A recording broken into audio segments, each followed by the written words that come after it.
Programa Alto Astral no 14. Entrevista.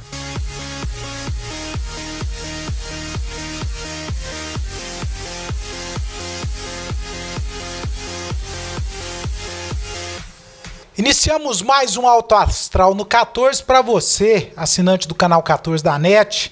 Você que nos dá o prazer de nos acompanhar todas as semanas, você nas redes sociais. Em meio à pandemia, a gente sempre tenta tratar de assuntos interessantes e tentamos falar menos da Covid-19, mas o momento agora é de trazermos outras informações e melhores informações, em especial para o empresariado, em especial para você que é funcionário. As pessoas não estão entendendo algumas situações. Eu convidei a enfermeira Maria Sônia para estar aqui conosco, para clarear um pouquinho algumas questões.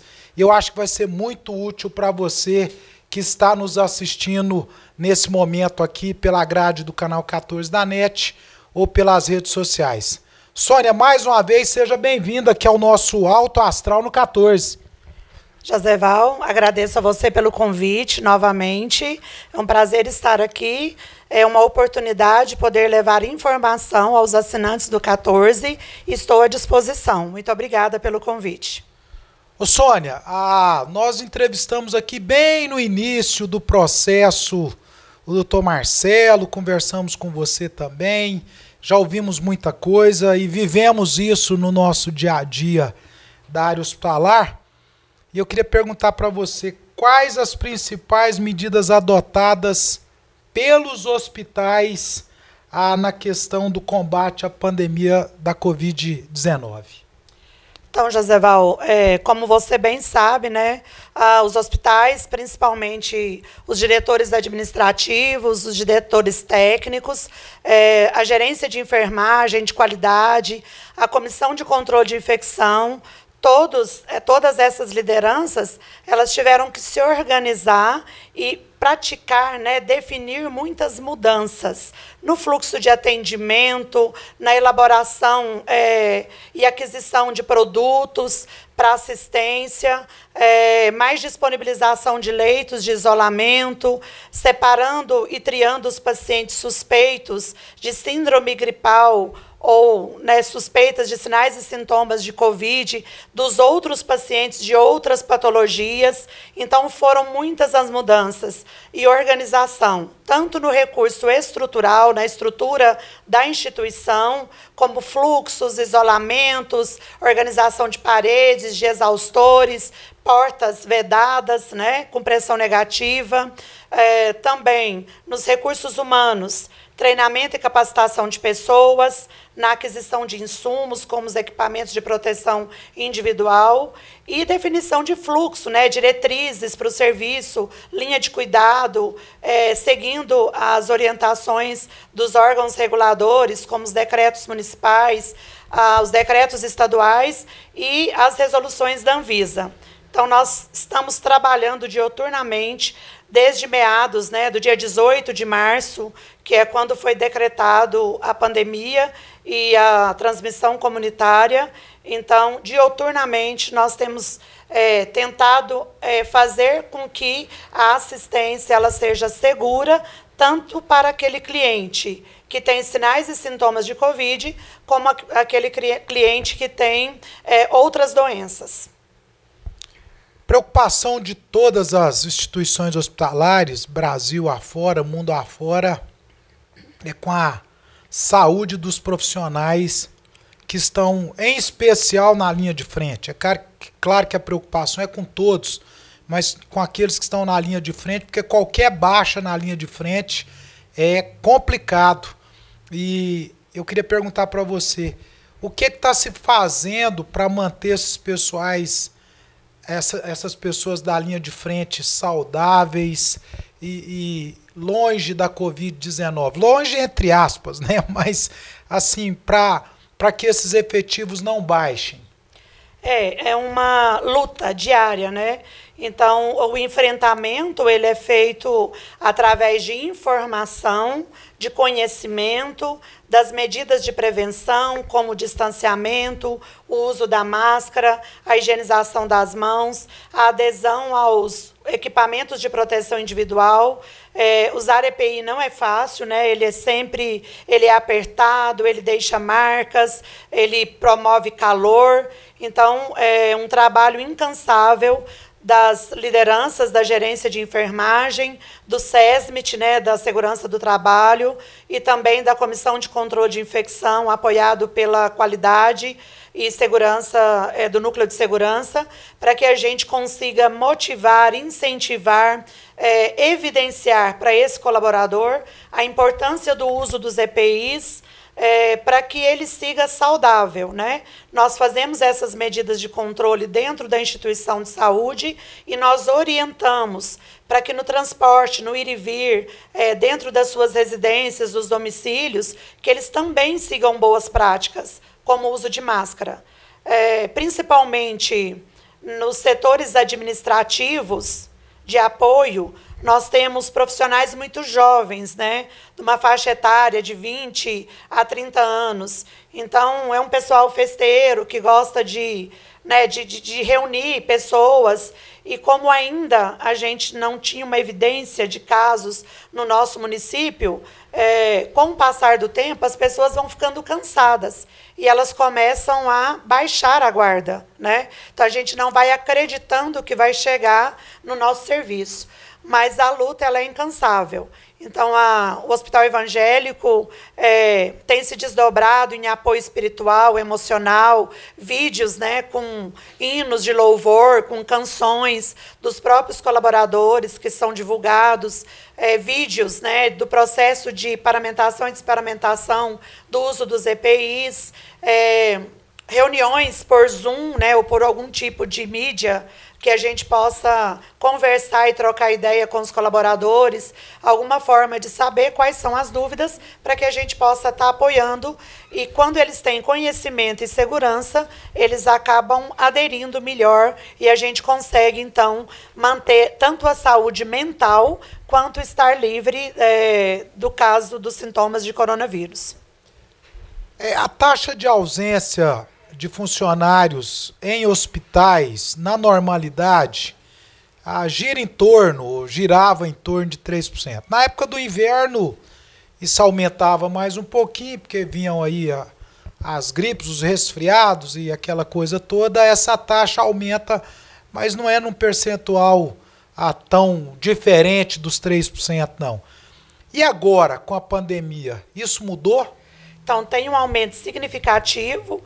Eu não sei, neste momento, estimar para você o percentual, mas nós temos, então, uma média de quase 30% de colaboradores, uma média, perdão, de 15% de colaboradores, né, com absenteísmo, ou porque ele apresentou sinais e sintomas, embora não tenha testado positivo, há um afastamento para a quarentena enquanto se realiza o teste, e a maioria também em caso de contactantes com síndrome gripal. Na enfermagem, o perfil dos colaboradores ele é tipicamente feminino. Então, as crianças, né, que neste período do inverno acabam desenvolvendo sinais gripais, as mães, que são as nossas trabalhadoras da equipe de enfermagem, elas são afastadas como medida de prevenção, até que a gente tenha resultado desse contactante com síndrome gripal. Então, eu acho que hoje está gerando em torno de 15%, são os dados que eu tenho mais recente, uma estimativa do absenteísmo que nós estamos vivendo nos últimos 30 dias. Isso principalmente na equipe de enfermagem? Na equipe de enfermagem, né? Como eu falei, da linha de frente, é muito interessante a gente observar no dia a dia que havia uma preocupação em relação a esses colaboradores, principalmente aqueles que têm duplo vínculo empregatício, ou seja, eles trabalham em mais de um serviço de saúde. e nós identificamos nessa semana que isso não é um fator de risco, principalmente se ele é o profissional de frente das chamadas alas positivas, que são aquelas que vão receber apenas os pacientes suspeitos ou confirmados para a COVID. Então, a taxa de positividade nesses colaboradores, ela tem sido menor do que naqueles setores onde não é somente paciente suspeito de COVID. Né? Então, a contaminação na comunidade, a aquisição de sinais e sintomas, ela tem sido maior do que no próprio serviço na área hospitalar. A gente está observando, e aí as coisas crescem na cabeça das pessoas. Antes, os sintomas de gripe, às vezes não era levado nem muito em consideração. Né? As pessoas iam trabalhar, e aquela situação toda, e é mais uma gripezinha, e é um resfriado, é um não sei o quê.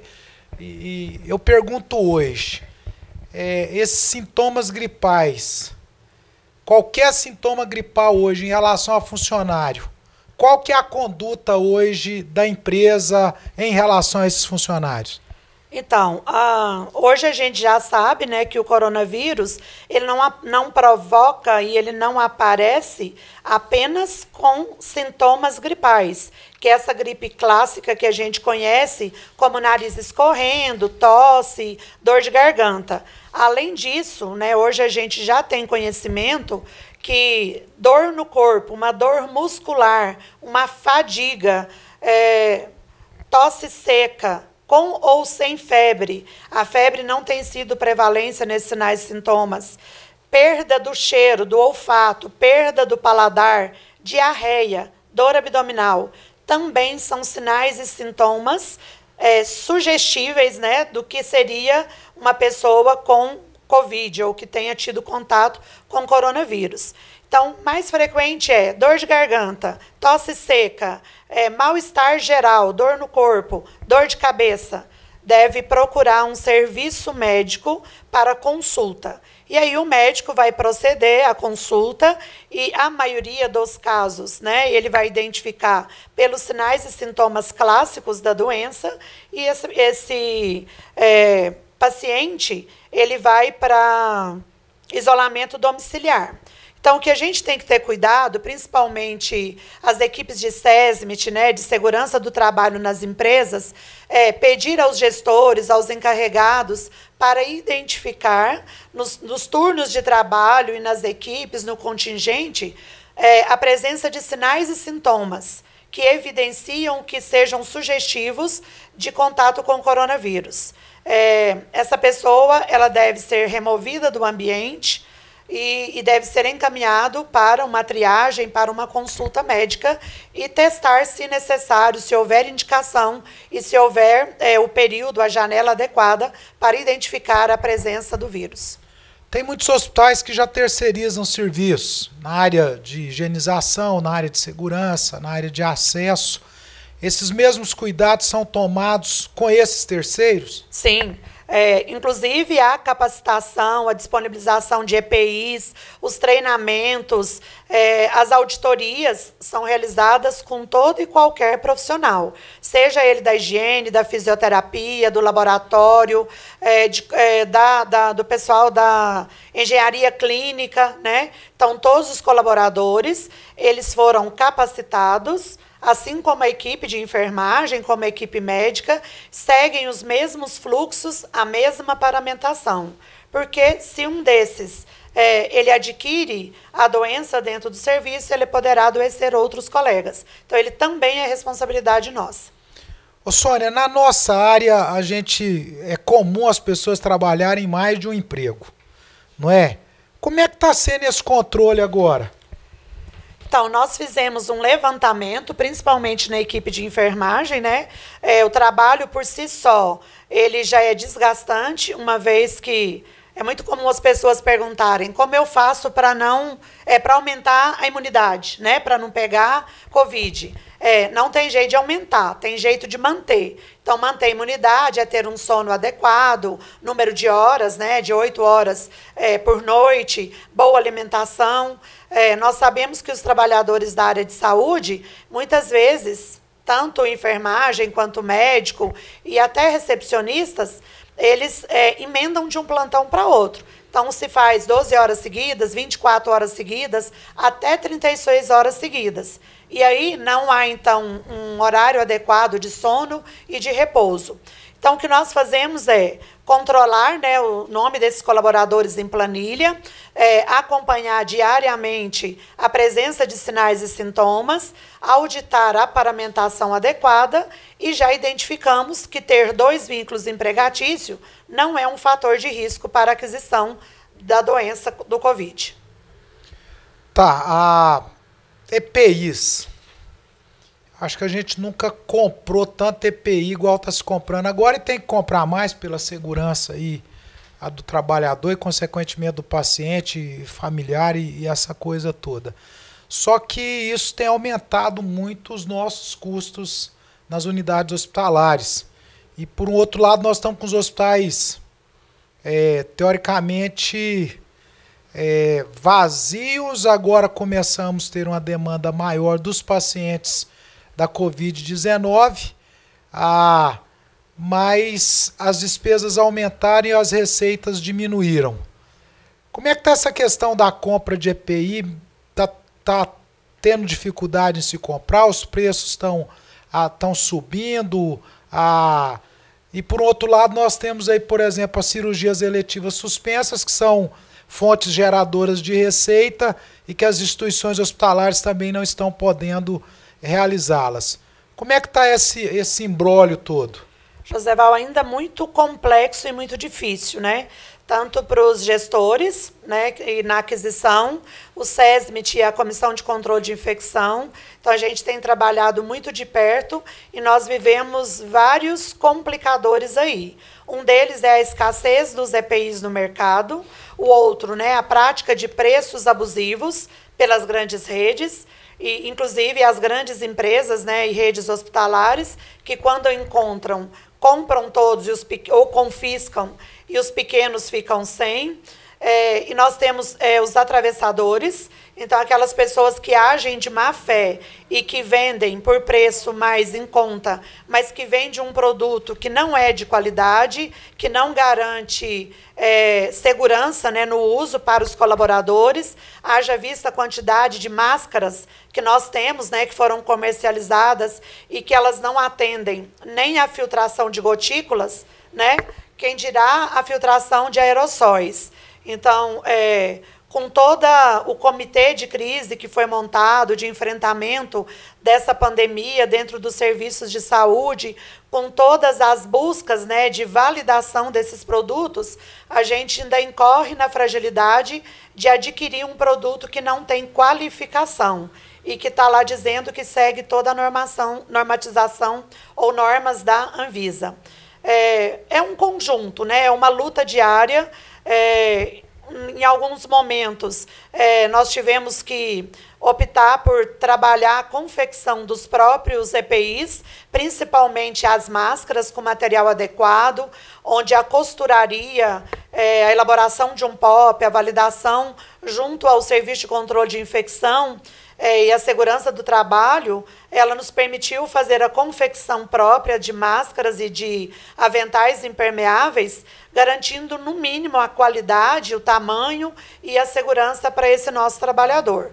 Mas ainda estamos enfrentando, né, a falta no mercado de produtos e de medicamentos agora, principalmente os anestésicos, né, os medicamentos utilizados nas UTIs e no centro cirúrgico, e ainda de equipamentos de proteção individual. Né? É absurdo a gente entender que uma máscara cirúrgica que tinha preços praticados na primeira quinzena de março, com 50 unidades a R$ 5, R$ 8, hoje está custando de R$ 80 a R$ 120, e não com a mesma qualidade que a gente tinha antes. Então, nós não estamos, né, dentro do Hospital Evangélico com falta de EPI, nós estamos gerenciando isso a 5, 8 mãos, né, diariamente o diretor financeiro, pelo setor de compras, pela farmácia de produção, pelo SESMIT, pela Comissão de Controle de Infecção, com apoio da qualidade, para que a gente não tenha faltas e nem falhas na aquisição e na dispensação desses produtos. E até porque, né, a gente já recebeu e sabe da fiscalização do Ministério do Trabalho, em que a gente tenha condição de evidenciar e mostrar tudo isso que a gente tem feito em prol do trabalhador, na segurança dele, das nossas equipes, né, de todas as empresas, de todos os segmentos, como também do próprio paciente que vai receber o cuidado.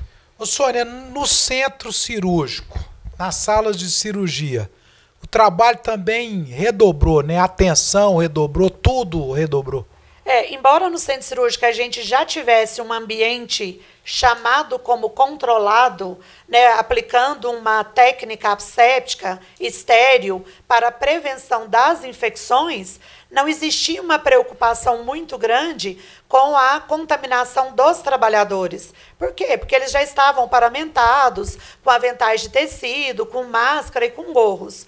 Mas a transmissão da doença, e por ser um ambiente fechado, com uso, né, de ar desclimatizado, um paciente positivo, ele pode contaminar todo um ambiente. Então, todos os recursos, né, possíveis e todos os cuidados, eles estão voltados para a área de cirurgia, na definição de fluxos, de cuidado com o paciente, de identificação de sinais e sintomas, para que se possa garantir não só que esse cliente tenha uma assistência segura, mas também que as equipes, né, médicas, os anestesistas, os cirurgiões, as instrumentadoras, a equipe da limpeza, os administrativos, que eles não adquiram nenhum tipo de contaminação também. Haja visto que nós estamos vivendo agora um problema que a doença, ela pode, os portadores podem ser assintomáticos, né? Ou não valorizar o sintoma que ele está sentindo, como uma cefaleia, uma dor de cabeça, uma diarreia, uma tosse esporádica, uma dor de garganta. Então, ele já está sintomático, não percebeu isso com sintoma e já está transmitindo o vírus. Então, nós podemos ter um grupo de pessoas, né, um grande número, inclusive ter que interditar alas, centro cirúrgico e até um serviço todo por conta disso. Então, daí a nossa preocupação. Uma outra questão que está dando desgaste, está dando, às vezes, algumas confusões, é a questão da divulgação dos boletins. Não é? A imprensa está aí ávida de informação, está tudo certo, mas eu queria que você dissesse como é que é esse fluxo, porque hoje você dá informação para os órgãos oficiais, Secretaria Municipal de Saúde, Secretaria de Estado da Saúde, o Ministério Público também busca as informações. Então é informação para órgãos governamentais, para a imprensa e, de uma maneira geral, muita gente quer saber de tudo e às vezes isso dificulta um pouco e tem que ter critérios, protocolos. Como é que está sendo essa questão da divulgação dos boletins aí de informação? Então, isso é trabalhoso, né? Nós fazemos muito retrabalho. Nós entendemos que nós temos que cumprir os decretos municipais. A pandemia, a doença, ela é nova. Então, a Covid, ela é uma doença de notificação compulsória. Nós temos até 24 horas para notificar. E aí nós temos toda essa questão da demanda de leitos, né? Tanto os leitos dos serviços públicos municipais, dos estaduais e dos hospitais particulares, que é uma forma, Joséval, das lideranças, né, políticas, os gestores, eles entenderem, né, como que está o número de casos, como a doença vem se desenvolvendo. Então, nós entendemos a obrigatoriedade, mas nós encontramos dificuldade pelo número de reportes diários que nós fazemos, tanto para o município, para a Vigilância Epidemiológica Municipal, estadual, para as associações, né, dos hospitais, para a promotoria pública, mas entendemos que isso é necessário, né, porque são dados que permitem a tomada de decisão estratégica dos gestores de saúde pública, né, do município e do estado, e que também são os dados que são publicados no Ministério da Saúde. Às vezes a gente encontra uma certa fragilidade, desorganização, mas os dados vão sendo apurados. O que a gente tenta fazer é, com a maior clareza, com a maior objetividade, né, dentro do nosso serviço, para que, de fato, esses dados eles possam ser consolidados e aplicados da melhor forma nessa tomada de decisão. Todo caso suspeito, ele exige uma série de restrições. Exige mesmo, está tudo certo. Nós estamos praticamente com o hospital fechado, o exemplo do Evangélico, e demais hospitais aí, Anápolis, Brasil, Goiás, afora, mundo afora. Todos os cuidados têm que ser tomados, todas as restrições têm que serem feitas, os controles têm que existir, mas de um outro lado existe a família. Sim. Não é? Eu tenho recebido ligações de parentes dizendo, meu pai está lá com a minha mãe acompanhando, ninguém mais pode ir, minha mãe está dentro do quarto surtando, porque são situações, e a questão do equilíbrio emocional, cada um é cada um, não é? Então, como é que está sendo essa questão das restrições, em especial desse lidar com famílias e pacientes, Sônia, suspeitos? Então, muito complexo para a gente também, enquanto da equipe de comissão de controle de infecção, para o serviço de enfermagem, né? Então, a priori, a gente tem decretos, né, municipais e estaduais que, para a contenção da disseminação do vírus, as visitas hospitalares elas foram suspensas. Então, nós estamos cumprindo um decreto. A gente conseguiu, então, sentar com o time de crise e definir o que seria risco. Então, nós conseguimos manter na UTI não Covid, uma UTI geral, pelo menos uma visita diária, porque nós entendemos a importância dessa visita. Então, é uma visita acompanhada, assistida, com higiene das mãos, com um avental de proteção, com uso de luvas de proteção, com acompanhamento de um profissional de enfermagem. E aí nós orientamos que seja preferencialmente um familiar de rotina, né, para que não mude muito.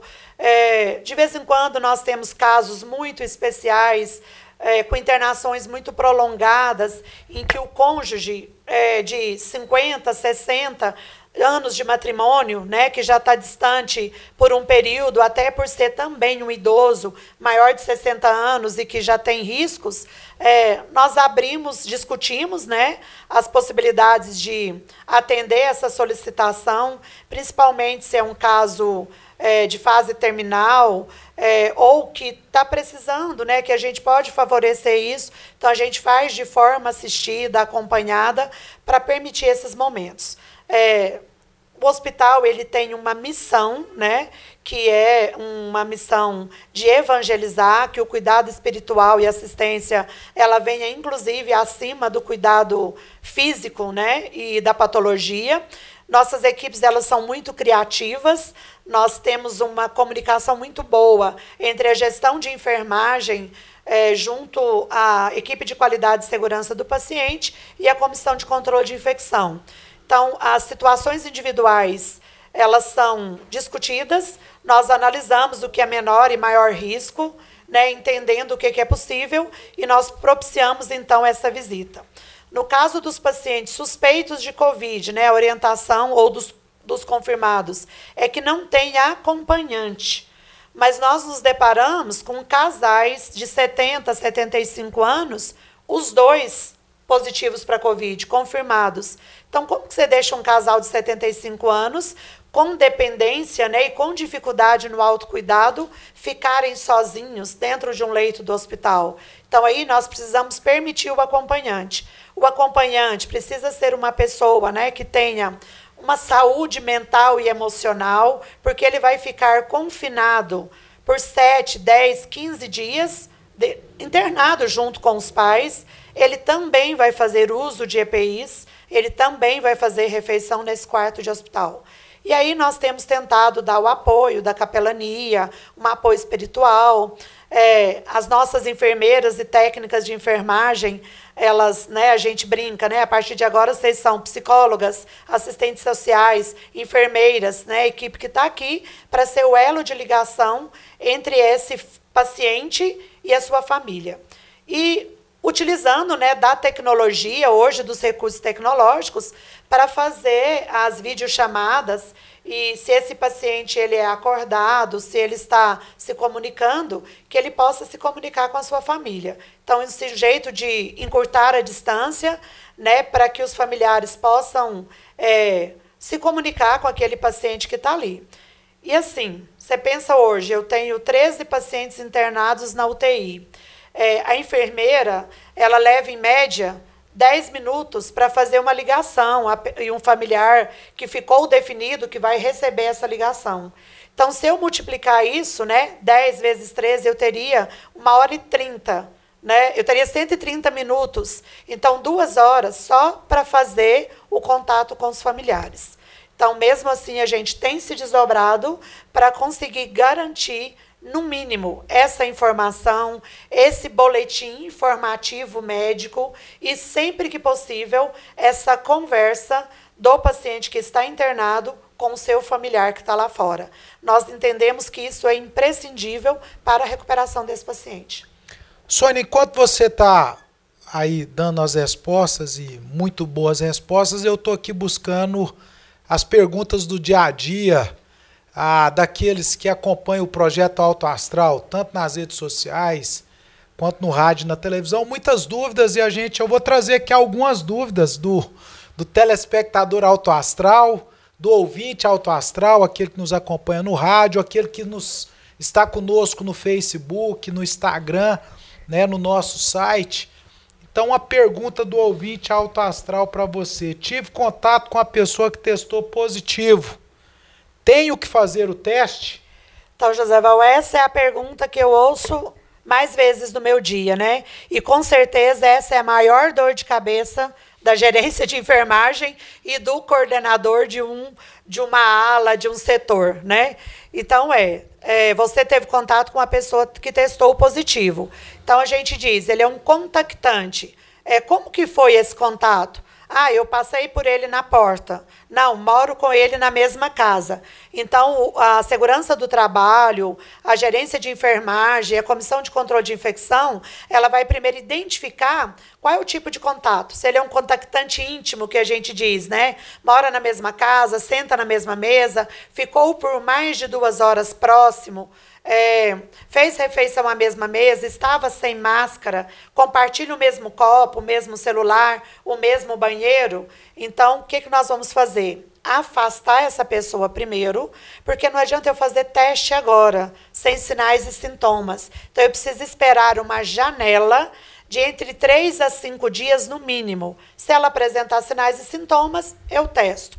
Se ela está afastada, se ela não apresentou sinais e sintomas, afasta por 7 dias. Sem sinais e sintomas, retorna ao trabalho. Principalmente se ele for profissional de saúde, já que existe uma carência muito grande de profissionais de saúde neste momento. Então, assintomático, em quarentena, por 7 dias, não apresentou sinais e sintomas, ele volta ao trabalho. Ok?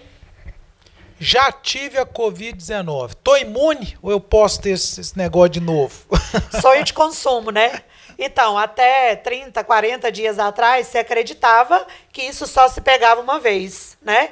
Como ninguém sabe muito ainda sobre a doença, nem a repercussão dela para o futuro, nem como vai acontecer, o que se descobriu recentemente eu posso ter uma imunidade temporária que dura até 90 dias, né? Então, essa é uma descoberta mais recente, mas não se tem evidências, né? Então, a gente brinca, olha, isso é o que está até agora. Pode ser que daqui 30 dias mude novamente, né? Como até esse minuto não tem vacina definida. Pode ser que amanhã a vacina já deu certo, né? Contrariando as expectativas, que vai lá para outubro, dezembro ainda, e que esteja disponível para o público em geral até 2021.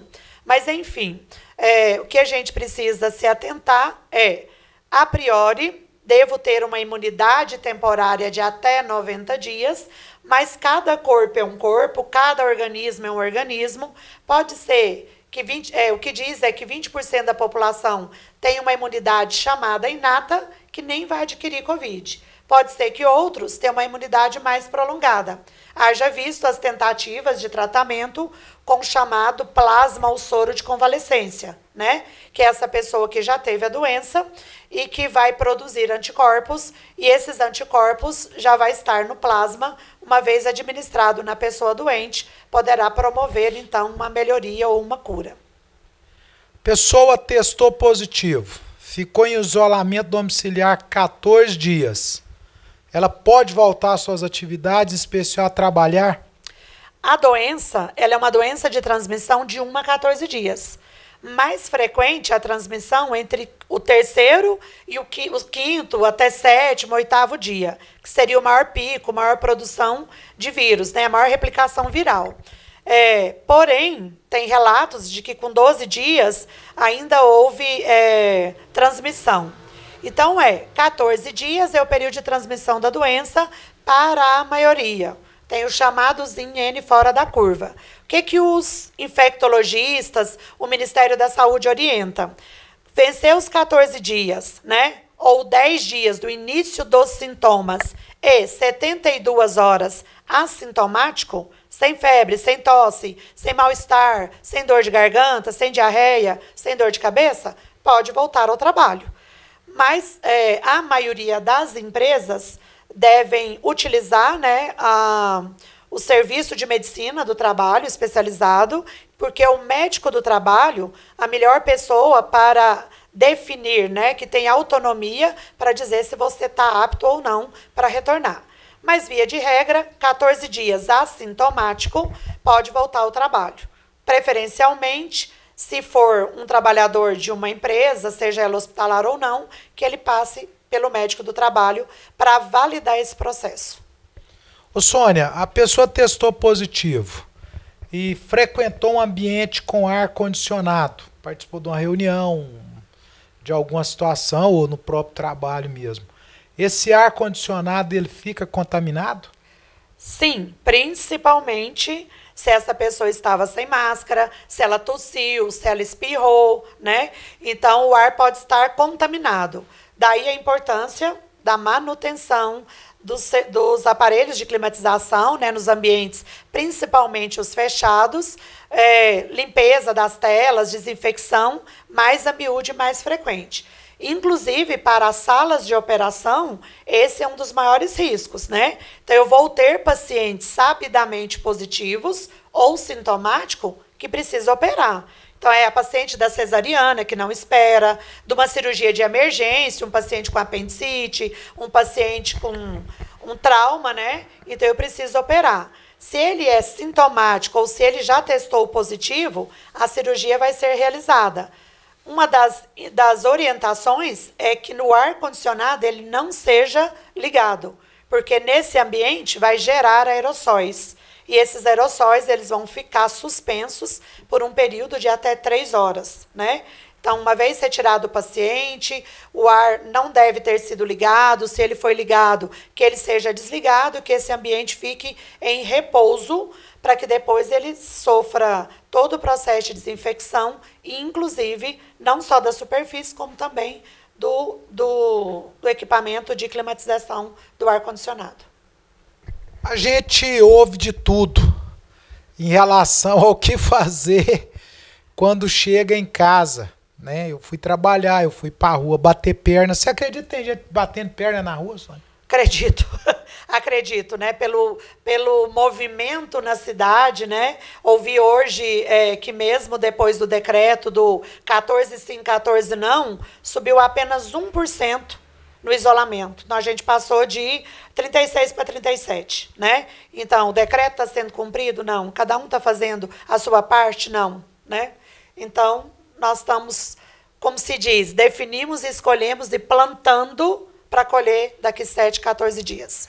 E nós que estamos na lida do dia a dia, a gente tem visto que essa questão de ficar em casa ela ajuda muito. Eu não estou aqui fazendo a discussão econômica, financeira, em relação à questão da saúde, mas para quem está vivendo o hospital, você entende o reflexo dessa quantidade de pessoas nas ruas. Eu fico encabulado de muita gente fazendo festa. Esse dia, agora, final de semana, eu infelizmente tive que corrigir uma pessoa fazendo festa e ainda aglomerando idosos. Pessoas que têm o alto risco mesmo, e as pessoas não estão assim levando muito isso em consideração, não. Mas a gente tem que falar isso. Às vezes as pessoas não gostam de ouvir isso, mas tem que ser dito, não é? Porque é muito doído ver as pessoas no leito hospitalar com qualquer tipo de doença, não é? Não só com a questão da Covid. Mas eu volto à pergunta. Cheguei em casa, o que devo fazer? Eu já vi de tudo. Gente que larga a roupa tudo na porta de casa, outros que já tem vários pulverizadores e o cara bate álcool no corpo inteiro. Eu tô falando isso que é o dia a dia aí. Mas dá a dica aí do que realmente tem que se tomar cuidado. Para ficar claro, né? Nós estamos então numa gravação, certo? Então nós temos mantendo uma distância mínima de 1 metro. Nós chegamos de máscara. As pessoas do estúdio estão de máscara e com distância física também. E os microfones, eles serão desinfetados, porque a gente não deixa de expelir gotículas de saliva, né? Então, se ele manuseia o microfone com a mão, não faz desinfecção e depois ele coça nariz, olho, um de nós dois estivéssemos sintomáticos ou assintomáticos, ele tem risco de adquirir a doença. Mas voltando a essa questão, né? Boas práticas, cuidado, ele é sempre importante, né? Falo, ninguém chega em casa com a botina, o sapato enlameado de barro e entra, né? Então, o vírus, ele é invisível. Se a gente pode minimizar, principalmente se eu tenho crianças em casa, se eu tenho pessoas do grupo de risco, os maiores de 60, os idosos, hipertensos, asmáticos, pessoas com doença autoimune, o cuidado a gente já sabe hoje que para o sapato, né, para o piso, para a superfície, a gente tem menos vírus. Depende da atividade do profissional, depende do local que ele trabalha. Então, o cidadão comum que foi na rua, ele não precisa chegar em casa e mergulhar os pés no hipoclorito de sódio, né, na boa e velha que boa. Mas, no mínimo, você vai retirar esse sapato na porta, se ele está sujo ou se andou em ambiente como hospital, cemitério, né, ele deve sofrer uma limpeza adequada. Mas, prioritariamente, a melhor boa prática, né, igual você falou do isolamento, sou favorável, sou contra, é o que tem para se fazer no momento. Não é nem questão de ser a favor ou contrário. De tudo que se pode fazer, 3 ou 4 coisas são as que vão dar resultado e as imprescindíveis. Então, isolamento domiciliar, o uso da máscara, a higienização frequente das mãos, né? E o distanciamento físico, a não aglomeração. Em casa, boas práticas. Chegou, né? Então, maçaneta da porta, que era uma coisa que a gente não limpava nunca, botão de elevador. Então, se for usar, álcool gel. Apertou, passa o álcool gel.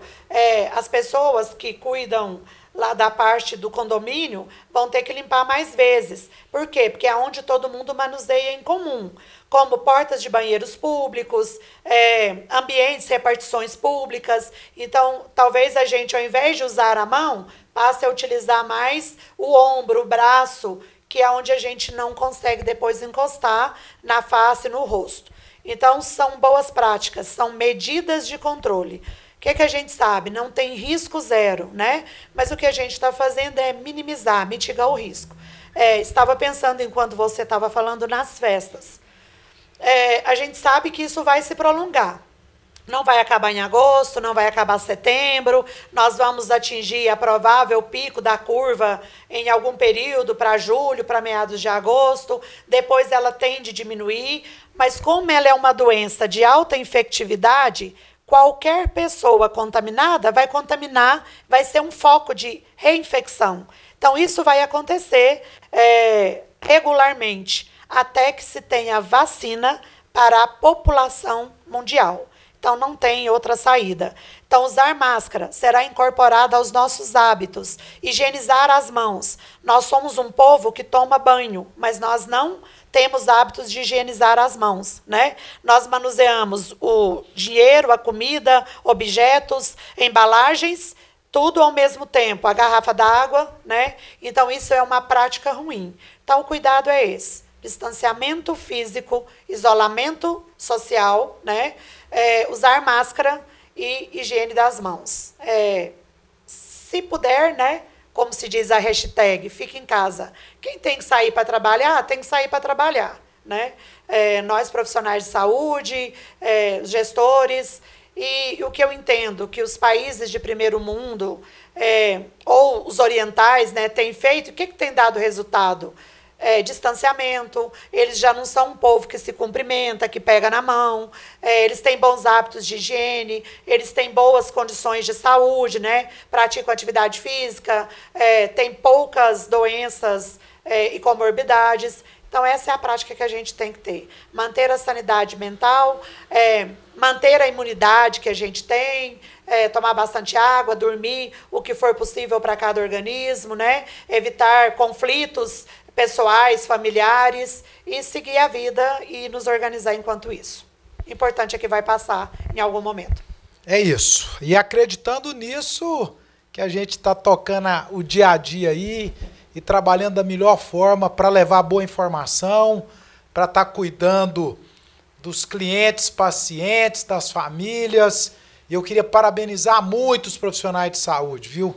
Os profissionais de saúde que estão passando há momentos que ninguém esperava, mas o profissional de saúde, ele já não é profissional de saúde à toa, não. Ele é profissional de saúde porque ele vive desafios a todo tempo e a todo momento.